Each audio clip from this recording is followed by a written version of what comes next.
កំ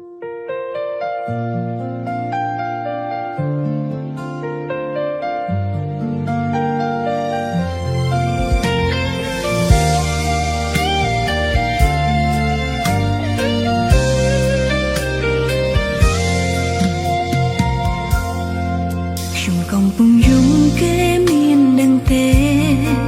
ខ្ញុំនៅឈឺចាប់គេដឹងដែរទេកំពុងល្ងងខូចចិត្តព្រោះគេមិនបានស្រឡាញ់បារម្ភពីគេមានដឹងទេកំពុងហាញ់គេជាអ្វីនឹងគេមានអ្នកចាំមើលថែអ្នកនោះមិនបានយ៉ាងទេប្រឹងទៅណាដឹងខ្លួនមិនមែនជាជំរើសគេដឹងខ្លួនមិនមែនមនុស្សគេត្រូវការដឹងខ្លួនដើរចូលអន្ទៈស្នេហាគឺជាការឈឺចាប់មិនប្រាថ្នាធ្វើជាជនទី3សំត្រឹមស្នេហ៍ថ្លៃលួចលាក់ក្នុងចិត្តស្រឡាញ់គេម្នាក់ឯងដល់កម្រិតសំពីផ្លូវចិត្តឈឺតែម្នាក់ឯង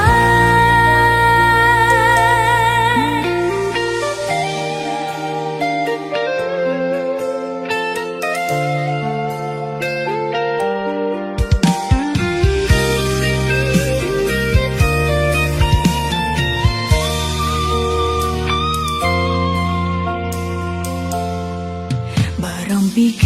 គេមានដឹងទេ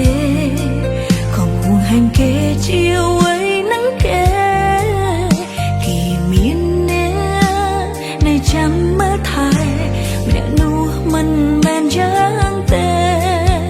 ប្រឹងទៅណាដឹងខ្លួនមិនមែនជាជំរើសគេដឹងខ្លួនមិនមែនមនុស្សគេត្រូវការដឹងខ្លួនដើរចូលអន្ទៈស្នេហាគឺជាការឈឺចាប់មិនប្រាថ្នាធ្វើជាជនទី3សំត្រឹមស្នេហ៍ថ្លៃលួចលាក់ក្នុងចិត្តស្រឡាញ់គេម្នាក់ឯងដល់កម្រិតសំពីផ្លូវចិត្តឈឺតែម្នាក់ឯង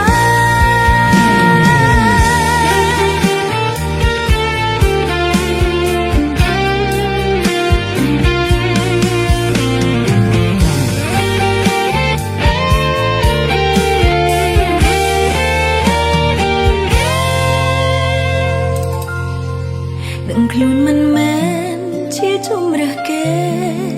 ដឹងខ្លួនមិនមែនមនុស្សគេត្រូវការដឹងខ្លួនដើរចូលអន្ទៈស្នេហាគឺជាការឈឺចាប់មិនប្រាថ្នាធ្វើជាជនទី3